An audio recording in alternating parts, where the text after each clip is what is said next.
Rebonjour à toutes et à tous. Et maintenant, nous nous retrouvons pour un live consacré à la lutte contre les discriminations et la défense des droits humains. Face à l'injustice, on peut parfois avoir l'impression qu'on est seul, sans ressources, et que personne ne viendra nous aider.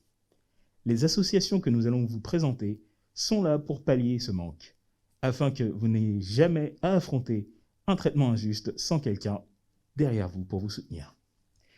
Souvenez-vous, chers étudiants, chères étudiantes, que vous n'êtes jamais seuls. Eulalie, je te laisse la suite. Merci beaucoup. C'est un plaisir de vous retrouver pour ce 6e live de la journée sur, en effet, la défense des droits comme l'a présenté Rico à l'instant. J'ai la chance d'avoir avec moi 2 représentantes d'associations pour la défense des droits. Tout d'abord, Célia qui représente Nous Toutes UPEC et Safia qui représente SOS Racisme UPEC. Donc ce sont 2 grandes associations, si je ne dis pas de bêtises, vous me corrigerez, qui sont étendues au niveau national, et donc on a la chance d'avoir des antennes au sein de l'université Paris-Est-Créteil. Dans un premier temps, Célia, est-ce que tu pourrais nous présenter un petit peu plus Nous Toutes UPEC, soit au sein du réseau du coup UPEC et aussi national peut-être?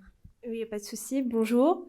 Alors, je suis Célia et je suis membre de l'association Nous Toutes UPEC. Merci beaucoup de nous recevoir. Nous Toutes UPEC est une association qui lutte contre les violences sexistes et sexuelles. Donc, notre association est née après la marche du 23 novembre 2019 qui a rassemblé plus de 100 000 manifestants en France. C'est avant tout une rencontre entre 2 étudiantes, Claire et Brenda, qui ont commencé à militer ensemble et qui ont ensuite réuni beaucoup d'étudiants. Et on a décidé de former ce collectif de femmes et d'étudiants de tout milieu. Consciente que l'enjeu de lutte contre les violences faites aux femmes, aux enfants et aux minorités de genre doit se faire dès le plus jeune âge, l'université joue un rôle essentiel dans ce combat. Les violences sexistes et sexuelles se logent partout, que ce soit au sein de l'université, comme du foyer familial, le travail, la rue. Nous sommes toutes et tous concernés, c'est très important. Et nos valeurs sont avant toute chose le respect de l'être humain. Nous portons nos projets, nous prônons la non-violence et nos actions sont pacifistes. Merci beaucoup pour cette très belle présentation. Safia, sur SOS Racisme, pareil, une petite présentation. Bonjour à toutes et à tous. Merci Eulalie d'animer ce plateau. Alors SOS Racisme UPEC, c'est une aventure qui a commencé en janvier 2021. On était 3, Amina, Rebecca et moi-même. Et aujourd'hui, c'est une belle aventure qui continue. On a voulu justement ouvrir une antenne à l'université, dans notre université, Paris-Est-Créteil, parce qu'on voulait s'engager et préserver le vivre ensemble dans cette université, mais aussi permettre aux étudiantes et aux étudiants de pouvoir s'engager à l'université, mais aussi en dehors, puisque comme tu l'as dit, SOS Racisme, c'est aussi une association nationale qui a été créée en 1984 dans un contexte très particulier, celui de l'impunité des crimes racistes en France. Aujourd'hui, il y a beaucoup de victoires qui ont été faites, mais il nous reste encore beaucoup de travail. Et c'est une association qui s'organise notamment en 3 pôles. Un pôle juridique d'assistance aux victimes, un pôle d'éducation populaire pour intervenir dans les classes de primaire, collège, lycée et même l'université, et aussi tout un pôle militantisme qui nous permet de faire du vivre ensemble une réalité. Merci beaucoup pour cette présentation. Ce sont 2 très belles associations que j'ai hâte d'entendre parler plus amplement. Pour continuer un petit peu, est-ce que vous auriez un projet ou une action avec un grand A à faire connaître de nous toutes, notamment s'il y a quelque chose à savoir absolument que vous avez fait au cours des dernières années ou des derniers mois? Oui, notre association a déjà réalisé de multiples actions dans les universités. On a d'abord commencé par des campagnes d'affichage. Nous sommes d'ailleurs actuellement en pleine campagne d'affichage. Nous diffusons des messages très importants sur les violences sexistes et sexuelles, notamment le fait qu'une étudiante sur 10 soit victime d'agressions sexuelles pendant ses études, qu'il y a 68 000 femmes victimes de harcèlement pendant leurs études, qu'on compte encore 94 000 ce sont des chiffres nationaux, femmes victimes de viol ou de tentatives de viol. Donc tous ces chiffres sont assez marquants, stupéfiants bien entendu. Donc on a pour objectif de sensibiliser mais aussi de montrer à toutes ces personnes qui sont touchées, qui sont victimes de ce type d'agression, qu'elles ne sont pas seules. Et on a pour projet d'organiser un grand cortège UPEC lors de la manifestation du 20 novembre, une grande manifestation féministe en France. Et on espère toucher le plus de monde possible. On a déjà envisagé d'organiser des stands. On avait fait des collectes aussi de produits d'hygiène avec la Fondation des femmes. On a organisé une course solidaire au féminin qui s'est tenue au Grand Palais de Paris. Il y a beaucoup de projets à venir. Et le plus important, s'il y a bien une action à ne pas louper, c'est la marche du 20 novembre. Et tout le monde est concerné. Nous sommes toutes et tous concernés. Nous vous invitons tous. Eh bien, merci beaucoup. Pareil, même question. Est-ce qu'il y a un projet à connaître de SOS Racisme UPEC ? Alors, à SOS Racisme UPEC, on a effectivement un moment qui est très important, c'est celui de la semaine du 21 mars. La semaine du 21 mars, c'est la semaine d'éducation et d'action contre le racisme et l'antisémitisme. C'est une semaine qui est officielle, mais qui pendant plusieurs années a pris place dans les collèges et dans les lycées, mais le milieu universitaire a été assez mis de côté. Les universités ont pris du temps à s'investir durant cette semaine de sensibilisation des étudiants, du personnel, des professeurs, du milieu universitaire. Alors à SOS Racisme UPEC, l'année dernière, donc pour ce 21 mars 2021, on a tenu, même si c'était en distanciel à cause de la situation sanitaire, de faire vivre cette semaine. Et on a organisé par exemple une conférence sur le racisme dans la police. C'était un sujet qui a effectivement agité notre actualité, mais c'est comment, grâce à l'université, grâce à nos intervenants, qui étaient par exemple le président d'SOS Racisme, un éducateur à Aubervilliers et Éléonore Louaka, la sœur de Théo Louaka, on pouvait en parler de manière apaisée et construite surtout. Et puis cette année, par exemple, en mars, on espère que cette semaine pourra se tenir, notamment grâce aux étudiantes et aux étudiants qui vont nous rejoindre. Et puis on a plein d'autres projets aussi du côté national. Donc c'est comment aussi les étudiantes et les étudiants pourront s'engager à l'université et dans l'association nationale. Eh bien, merci beaucoup pour ces très belles présentations d'associations. C'est vrai que ça fait rêver et ça redonne un petit peu foi en l'humanité et en l'entraide étudiante notamment.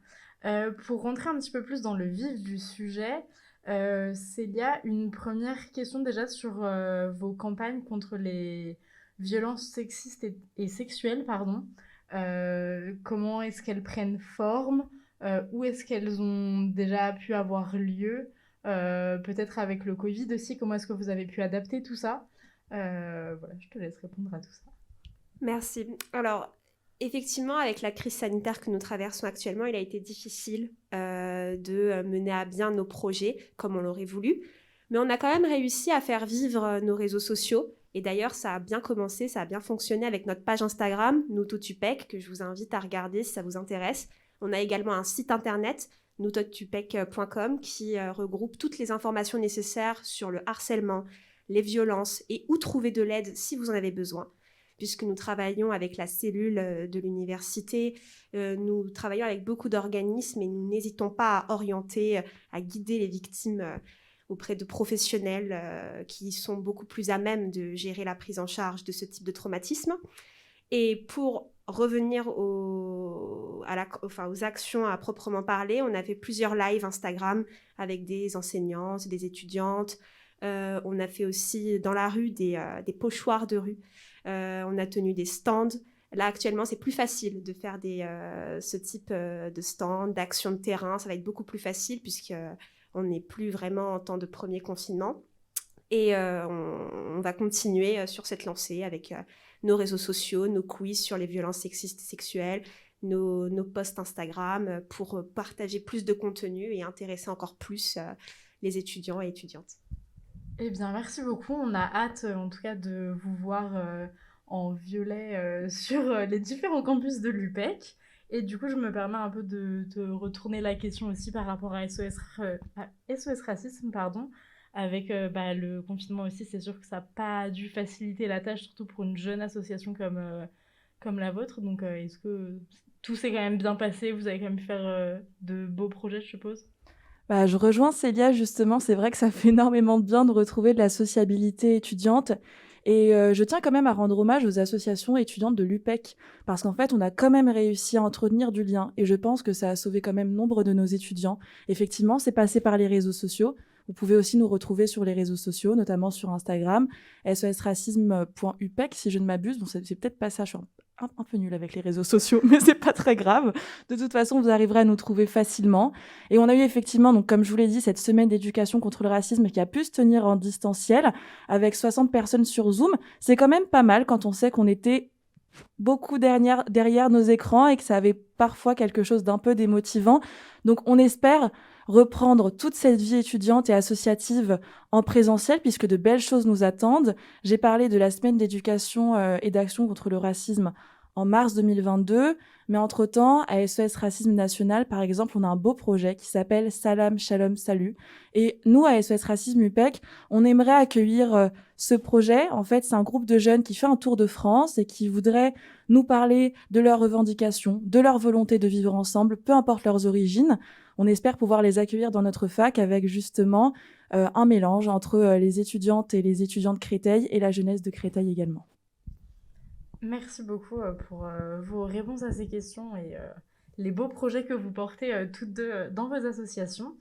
Une petite question pareille qui vous est toutes les deux adressée.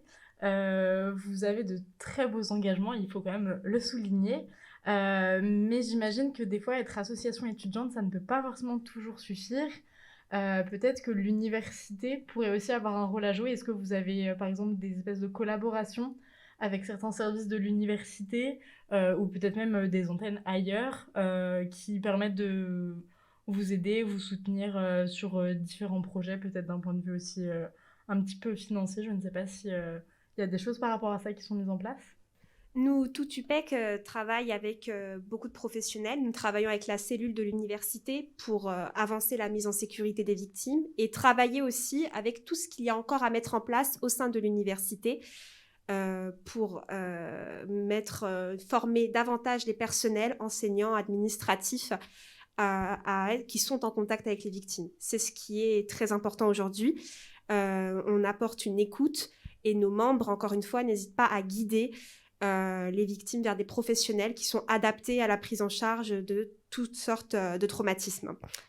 On a aussi, comme c'est une association qui est nationale, on n'hésite pas à orienter si besoin et on veut davantage mobiliser l'université pour nous soutenir dans nos projets.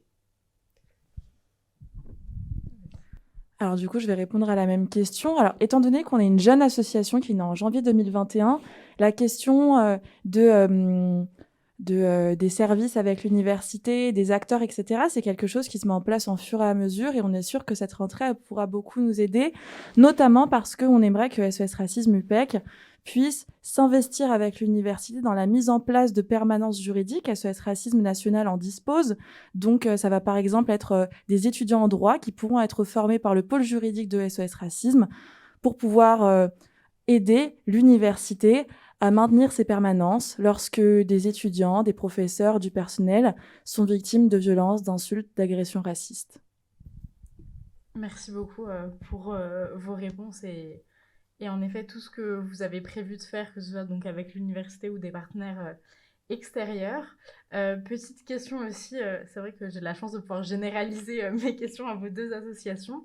Par rapport aux victimes notamment, je ne sais pas si c'est ce terme-là qu'on emploie pour vos deux associations. Est-ce que vous avez pu être en échange est-ce que vous en avez déjà redirigé certains ou certaines vers des professionnels si oui, comment est-ce que ça se passe? Est-ce que aussi pour les étudiants qui s'investissent dans vos associations, c'est pas non plus trop compliqué des fois à gérer d'un point de vue un peu émotionnel et psychologique? Je ne sais pas. Célia, je te laisse la parole. Merci. Nous utilisons plutôt le terme de survivante parce que nous considérons ces personnes comme très fortes avant tout et nous mettons en sécurité, nous n'hésitons pas à mettre en sécurité toutes les étudiantes ou les étudiants qui sont touchés par n'importe quelle forme de violence sexiste ou sexuelle, toutes les personnes qui sont en situation de fragilité. Ce sont toutes ces rencontres-là qu'on a pu faire avec ces victimes et ces survivants de violences sexistes et sexuelles qui nous poussent davantage à faire grandir nos actions, notre association, à créer beaucoup plus de visibilité dans les campus universitaires. On n'hésite pas, effectivement, à travailler avec des grands groupes, des organismes connus, notamment Un Abri qui sauve des vies, pour venir en aide et mettre en sécurité toutes les jeunes femmes, tous les jeunes enfants, les minorités de tout genre qui seraient touchés par des violences, les mettre en sécurité, surtout pour les étudiants, pour qu'ils puissent étudier en toute sérénité.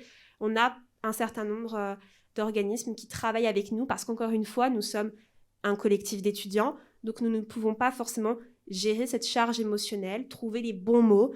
Il y a des professionnels qui travaillent pour ça et nous travaillons avec eux pour qu'on puisse offrir les meilleures conditions possibles à toutes ces personnes qui ont été touchées par ces violences. Merci beaucoup, Safia.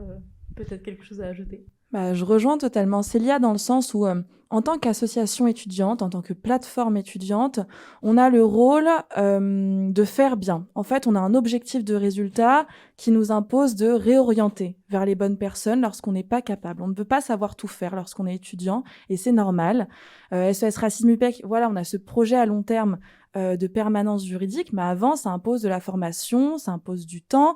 Et avant cela, en fait, quand on vient nous voir, parce que il y a des comportements qui n'iraient pas, il y a des situations qui ne vont pas, c'est comment on a la chance de pouvoir rediriger, comme Célia l'a dit, vers l'association nationale qui dispose des partenaires et de la cellule juridique suffisante. Mais c'est aussi, par exemple, comment nous, à SOS Racisme UPEC, sur la question des étudiants internationaux qui peuvent connaître des difficultés bien particulières, on réoriente vers les services de l'université compétente, mais aussi certaines organisations étudiantes. La question de la réorientation vers les partenaires, elle est extrêmement importante, mais je pense qu'aussi en tant qu'association étudiante, on a un devoir plus que de service à la personne, qui est un devoir de sensibilisation, presque de l'ordre du combat politique, dans le sens où, par exemple, un peu comme nous tout UPEC, on a le devoir, par exemple, de se servir de nos réseaux sociaux pour mettre en place des campagnes de sensibilisation.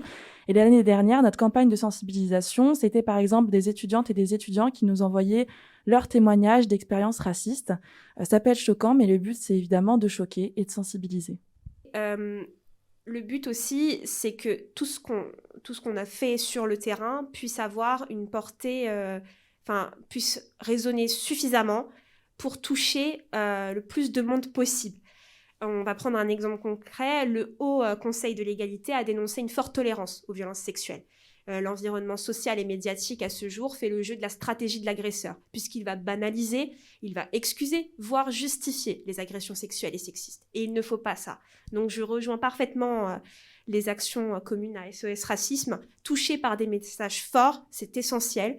Et on continuera de le faire au gré de nos actions, pour qu'encore une fois, on ait non seulement un ancrage territorial de par toutes nos places dans les campus, mais aussi sur les réseaux sociaux pour toucher le plus de monde, tout simplement. Très bien, merci beaucoup pour ces informations très complémentaires les unes aux autres et encore une fois pour votre très bel investissement.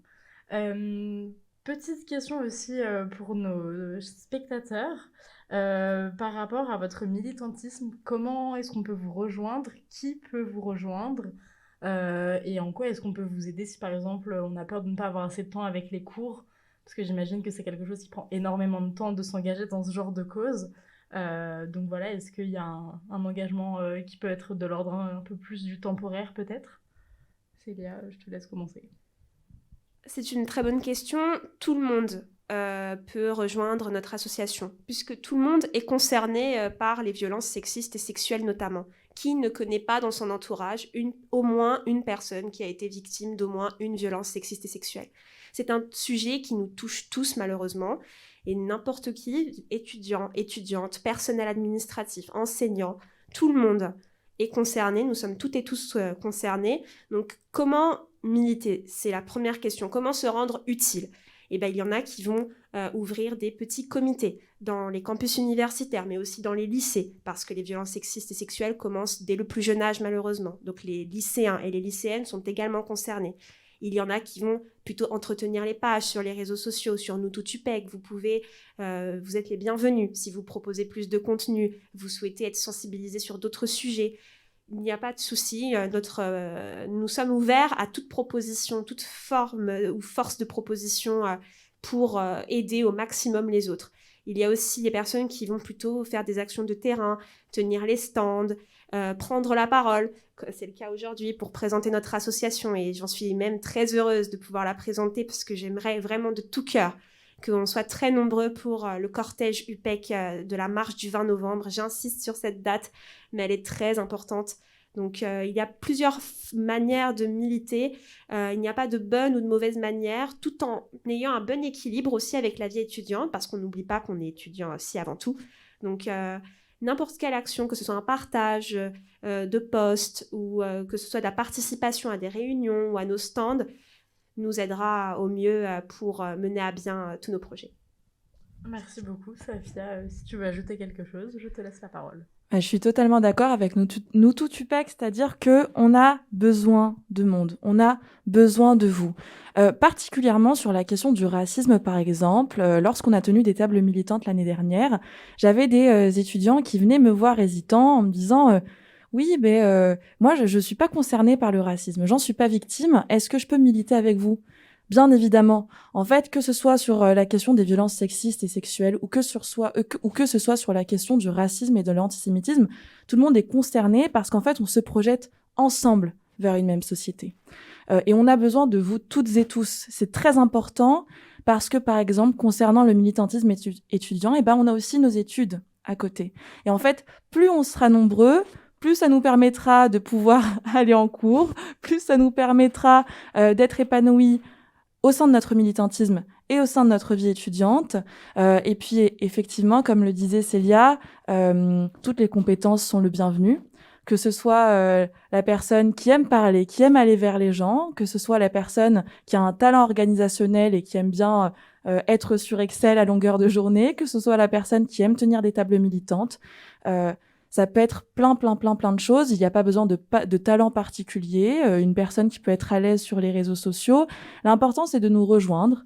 Vous pouvez venir nous voir sur les réseaux sociaux, nous envoyer des messages privés. On sera aussi sûrement présente et présent donc du coup sur les campus pour tenir des tables militantes et vous présenter l'association. Je pense que c'est très important qu'on soit nombreux pour mener ces combats, notamment sur la question du racisme, parce qu'on a de la chance quand même, je tiens à le souligner, d'avoir une université qui s'investit sur ces questions-là, qui nous laisse la place de pouvoir en parler. On a une université où je pense qu'il est important de préserver cette ambiance-là, alors même qu'à l'extérieur, il y a des choses extrêmement douloureuses qui peuvent se passer. Donc du coup, c'est important qu'on soit nombreuses et nombreux. Il est très important, et je souligne carrément ce qui vient d'être dit, d'avoir des associations. On a vraiment la chance dans notre université d'avoir un panel d'associations, notamment 2 associations de lutte contre les discriminations, que ce soit contre le racisme ou les violences sexistes et sexuelles. Et c'est vraiment important que ces associations soient connues pour que tous les étudiantes et personnels en soient informés. L'université, on ne le dit pas assez, c'est une porte vers l'avenir. Ici naissent des vocations, des apprentissages, des futurs talents. Donc il est important que chaque étudiant, chaque étudiante, chaque membre du personnel puisse trouver sa place. Et c'est en sensibilisant au maximum qu'on arrivera à faire bouger les choses, qu'on arrivera à peut-être changer la société et faire en sorte que ni enfants, ni femmes, ni minorités de genre puissent subir encore des violences sexistes et sexuelles. Et sensibiliser la population étudiante sur ces violences, c'est se dire que chaque étudiante et chaque étudiant puisse avoir enfin les outils, les notions nécessaires pour se défendre et aussi défendre leurs proches. Je tiens par exemple à dire une chose, il n'est pas impossible de militer dans plusieurs associations. C'est-à-dire qu'il n'est absolument pas interdit d'en fait militer entre nous tout UPEC et SOS Racisme UPEC. D'ailleurs, Célia, tout à l'heure, elle nous a invités à rejoindre le cortège en novembre prochain. J'espère que Célia et nous tout UPEC pourront venir à nos conférences, à nos débats, à nos collages militants sur la question du racisme. C'est absolument pas impossible de naviguer entre cette vie militante à l'UPEC, donc vous êtes la bienvenue. Merci beaucoup à toutes les deux pour vos interventions vraiment des plus réfléchies et je pense qui ont servi à beaucoup de nos spectateurs. C'était vraiment un plaisir de vous recevoir pour ce 6e live sur la défense des droits. Je pense qu'on en a beaucoup appris et j'espère en tout cas que vous irez pour nos spectateurs jeter un petit coup d'œil sur les réseaux de SOS Racisme et Nous Toutes ou alors les sites internet, etc. Il y a beaucoup de projets à venir, donc je pense rester à l'affût sur les réseaux sociaux. Et comme elles vous l'ont très bien dit, elles attendent du monde et je pense qu'on peut toujours trouver un petit peu de temps pour s'engager et aider les autres. Donc encore merci, et si vous avez envie de quoi que ce soit ou besoin d'aide, je pense que nous avons 2 merveilleuses associations ici qui sauront vous aider. Je laisse Rico conclure ce live. Eh bien, je tiens à remercier nos participantes pour leur participation. Nous les remercions donc chaleureusement. Nos bénévoles se battent quotidiennement face aux injustices et aux préjudices qui peuvent malheureusement subir nos étudiants. Dans l'ordre, nous avions Nutu-Tupek et SOS Racisme. On les remercie une nouvelle fois très chaleureusement. Je tiens quand même à rappeler à nos auditeurs et auditrices qu'ils peuvent contacter ces associations à tout moment, que ce soit pour une question ou pour reporter un abus.